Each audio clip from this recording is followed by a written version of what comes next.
The video that broke the MMA internet this week didn't come from inside an octagon. There was no crowd, no referee, no championship belt on the line. It came from a police body camera in a busy airport terminal. And the man in the footage? One of the most beloved fighters in UFC history, Dustin Poirier, squaring up to a cop and saying, "I'll fight you right now." That video spread across every corner of the internet in hours. And the moment it did, the entire fighting world had something to say. Some fighters spoke with love, some spoke with concern. And one fighter, you probably already know, who grabbed the moment like it was a microphone and made it all about himself. This is the story of how the MMA world responded when the Diamond's worst week became everyone's headline. Let's set the scene because you need to understand the full picture before we get to the reactions. June 21st, 2026. Father's Day. Of all the days this could have happened, it happened on Father's Day. Earlier that morning, Dustin Poirier had reposted a photo his wife shared on Instagram. Dustin with his kids. Everyone smiling, a warm and happy family moment. It was a normal Sunday, a quiet day for a man who had walked away from the sport he loved less than a year earlier. But by the evening, everything had changed. At Hartsfield-Jackson Atlanta International Airport, one of the busiest airports in the entire world, Dustin Poirier was removed from Delta Flight DL 1295. The police were called to gate D36. And when officers arrived, they found a visibly agitated 37-year-old man who was not in the mood to cooperate with anyone. The responding officer recognized Dustin immediately from his fighting career. He called for backup, and what happened next was captured on body camera footage that would be released 2 days later and detonate like a grenade across social media. In the footage, you can see Dustin furious, not calm, not composed, not the measured, thoughtful man MMA fans had watched in 1,000 post-fight interviews. He was angry, lost, loud. He called airport staff names you cannot repeat on a family channel. He turned to the officer and said flat out, "I'll fight you right now." He slipped his backpack off his shoulders and stepped forward. The officer pulled out his taser. He told Poirier repeatedly to stay back. Poirier kept moving. He asked the officer, "Are you going to tase me?" The situation was on the absolute edge. But then, in one of the strangest moments of the whole clip, it turned. Poirier calmed down. He walked over to the airport worker he had been arguing with, extended his fist and said, "Pound it! You did a great job. You did what you could." He was arrested, booked into Clayton County Jail at 6:38 in the evening, released 4 hours later, charged with a misdemeanor, public drunkenness. He made his court appearance the next morning, and then the body camera video dropped on Tuesday, and the MMA world exploded. Now, let's talk about the reactions, because this is where the story gets really interesting. Because when a fighter of Dustin Poirier's reputation stumbles in public, when one of the most respected men in the sport ends up in handcuffs at an airport, the way the fighting community responds tells you everything about who they really are. First up, Ben Askren. Ben Askren is a former UFC and Bellator fighter. He is not someone known for being subtle. And when news of the arrest first broke on Monday, before the body camera footage had been released, Askren jumped onto social media with a post that many people found interesting. He shared a clip of Poirier that he claimed showed him goofing around at the airport. And he wrote on X, he was having a good time at the airport. Wrestled some of my friends. Now, the wrestling reference was very Ben Askren, very on brand. But it also felt like an attempt to soften the narrative before the full story came out. Like he was trying to put a funny spin on something that, once the body camera dropped, wasn't really that funny at all. People appreciated the loyalty, they really did. But when that footage released, the having a good time framing became a lot harder to defend. Still, Askren was coming from a place of care. He clearly didn't want to see his friend get destroyed by the court of public opinion. You can respect that, even if the timing didn't land perfectly. Now, on the completely opposite end of the spectrum, Colby Covington. If you know anything about the history between Colby Covington and Dustin Poirier, you already know exactly what kind of reaction was coming from him. These two men used to be teammates. They trained together at American Top Team in Florida, one of the best MMA gyms on the planet. They were close, and then something happened between them. The friendship curdled into one of the most bitter rivalries in recent MMA history. They trash-talked each other for years. A fight between them was teased, hyped, discussed, and it never happened. And now they're both retired. The Octagon never gave them their answer, but the internet sure did. The moment the arrest news broke, Colby was on social media. Fast. He posted on X, raising a glass, literally in what he called a toast. He said, "I want to take a moment and have a toast to Father of the Year, Dustin Poirier." And then he kept going. He said, "Nothing says role model and family man like being arrested for public intoxication at 37 years old at 6:38 p.m. on Father's Day." He finished by telling Poirier to hit him up when he got out of, his words, the clink. The MMA world split immediately. Some fans thought Covington's post was hilarious. They shared it. They added their own jokes. They said, "This is just Colby being Colby." And yeah, if you know Colby's character, this was completely in line with who he's always been. He's never pretended to be anything other than a guy who goes for the jugular when he sees an opening. But a lot of fans, a lot of MMA people, pushed back hard. They pointed out something that Covington clearly hoped everyone would forget. Back when he was 19 years old in college in Iowa, Colby Covington himself was arrested for driving under the influence. He blew 3 times over the legal limit. He tried to evade police. So here was a man publicly mocking someone for a public intoxication charge. A man who had his own documented history with alcohol and police. The word people kept using online was hypocrite. Covington never addressed that. He didn't need to. The post was doing exactly what he wanted it to do. Getting attention, keeping the Colby Covington name in the headlines, and burning another log on a rivalry that, for him, may never actually end. Then came Sean Strickland. Now, Sean Strickland is a different kind of character in the MMA universe. He is polarizing in a way that is almost impressive. He is the current UFC middleweight champion and one of the most talked about fighters in the sport, not always for reasons related to what happens inside the cage. Strickland has built a reputation for saying exactly what's on his mind. No filter, no editor, no second thoughts. Sometimes that makes him fascinating. Sometimes it makes him a walking controversy magnet. When the Poirier arrest story broke and the mugshot collage started circulating, one of those social media posts that rounds up famous people's booking photos, Strickland spotted something in the image that had nothing to do with Poirier at all. He saw a photo of Ali Abdelaziz, the MMA manager, included in the collage. And Strickland, being Strickland, launched into a full-on tirade, going after Abdelaziz and his client Justin Gaethje in the same breath. Now here's the thing about Strickland's reaction. It was inflammatory. It was offensive. It caused its own wave of controversy, completely separate from the Poirier story.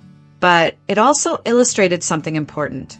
The Poirier arrest had become such a massive news event that it was being used as a launch pad for entirely unrelated MMA drama. That is how big this story had gotten. Dustin's worst week had become the week's biggest MMA story, and everyone was circling around it. But not everyone circled with mockery, because then came Drew Dober. And Drew Dober's response to this whole situation was something genuinely different. Something that made people stop scrolling. Dober is a UFC lightweight.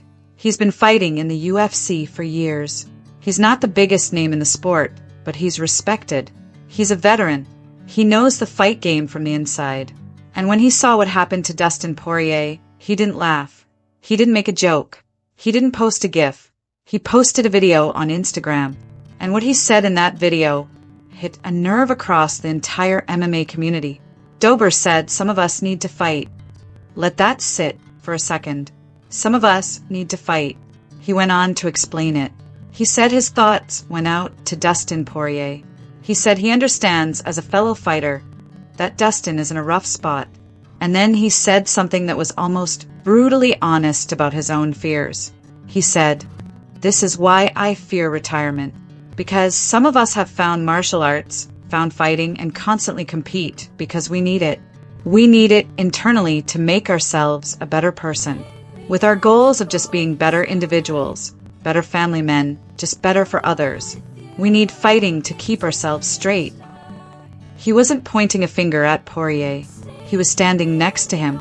He was saying, "I see you, because I'm scared the same thing could happen to me." He said fighting had kept him from making bad decisions, that it made him a better father, a better husband, a better son, and that without it, he didn't know what version of himself might show up. That video stopped people in their tracks, because in a week full of mockery and hot takes and social media noise, Drew Dober just told the truth, and the truth was this. Elite fighters don't just retire from a job. They retire from the thing that held them together, the thing that gave them discipline, structure, identity, and purpose. And when that's gone, some of them drift. Some of them fall. Dober was basically saying, don't be surprised this happened. Be empathetic. Because if you understood what this life really does to a person, if you understood what it means to wake up one day and have the fight gone, you'd be scared too. And the fans listened. That video spread. It got shared. It got talked about on podcasts and forums and comment sections. Because it was the rare reaction that wasn't about scoring points. It was about understanding something real. Now, let's talk about what Dustin himself said. Because through all of this, through all the noise, through Covington's toasts and Strickland's tangents, and the body camera footage looping on every MMA media platform on the internet, Dustin Poirier was not hiding. First, on Monday after the arrest, he posted to his Instagram story. Simple. Just 5 words. Love you all. I'm working on myself. That was it. No excuses. No deflection. Just, I know you've heard. I know. And I'm working on it. Then, as the body camera footage dropped and the story got even bigger, Dustin released a longer statement. And it was one of the most honest things any fighter has said publicly in a long time. He wrote, "I'm at the point where I need some help. Walking away from fighting hasn't been easy on me, and alcohol isn't the answer." He talked about his father. He said alcohol had ruined his father's life. He said he refused to let it ruin his. He said his family deserved him at 100%. And then, "I'm trying to do everything I can to get my mind right and take the right next steps." No spin. No team of PR people crafting a careful non-apology. Just a man telling the world he was struggling and that he was going to do something about it. And the MMA community, the overwhelming majority of it, responded with support. Fans flooded his comments with love. Former fighters sent messages of encouragement. People who had never met Dustin Poirier felt something personal reading his words. Because vulnerability like that from a man who spent 16 years projecting strength for a living, that lands differently. That means something. It also opened up a bigger conversation that the sport has needed to have for a while. How do elite fighters handle retirement? What happens to the identity of a man who has dedicated his entire adult life to a sport that demands everything from him, and then suddenly asks for nothing? Dustin had actually spoken about this earlier in the year on the Joe Rogan Experience. He said, "Every day I would wake up for the last 20 years. How can I be a better fighter? What's new in fitness? How can I push myself? I want to be the champion." And then boom, you lay the gloves down and you wake up and you're a civilian. It also opened up a bigger conversation that the sport has needed to have for a while. How do elite fighters handle retirement? What happens to the identity of a man who has dedicated his entire adult life to a sport that demands everything from him, and then suddenly asks for nothing? Dustin had actually spoken about this earlier in the year on the Joe Rogan Experience. He said, "Every day I would wake up for the last 20 years. How can I be a better fighter? What's new in fitness? How can I push myself? I want to be the champion." And then boom, you lay the gloves down and you wake up and you're a civilian. He said it felt crazy, like relearning who he was. He said the fight was a cloud in his mind for 20 years, and now it was gone. and the silence left behind was enormous. He had even told Ariel Helwani in January, months before the airport incident, "I had retired and have so much time on my hands, and I'm always battling something in my mind. Always battling something in my mind." He was telling anyone who was paying attention that things were not easy, that the peace of retirement was not as peaceful as it looked from the outside. And now we all know what that battleground looked like when it finally broke through to the surface. Here's the thing that makes this story so layered, so human. The fighters who reacted harshly, Covington going for the jugular, Strickland making it about himself. They represent one side of the MMA world. The entertainer side, the side that treats everything as content, as fuel, as ammunition. But the fighters who responded with empathy, Drew Dober standing up and saying some of us need to fight. They represent the other side. The side that understands the actual cost of this life, the sacrifices, the psychological weight, the identity crisis that hides behind every retirement announcement. Both responses got attention, but only one of them told the truth about what it actually means to be a fighter when the fighting stops. Dustin Poirier spent 16 years giving everything he had to a sport that didn't always give back what he deserved. He never got the undisputed title. He was one of the best fighters of his generation, and the biggest prize in the sport eluded him every time he reached for it. He deserved a champion's retirement. Instead, he's fighting a different kind of battle in the quiet moments when no one is watching, except when a body camera catches him at an airport and the whole world sees at once. But here's what is also true. He didn't run. He didn't hide. He didn't let the lawyers talk for him. He looked at the footage and he said, "I need help. That's me. That's real. And I am going to do something about it." That is not the action of a man who has given up. That is the action of a man who just took the hardest punch of his life outside the cage and chose to get back up. And if you know anything about Dustin Poirier, if you've watched his career, if you've seen him get knocked down and come back, if you've seen him lose title fights and still walk back through that gate with his head up, then you know exactly how this chapter ends. The diamond gets back up. He always has.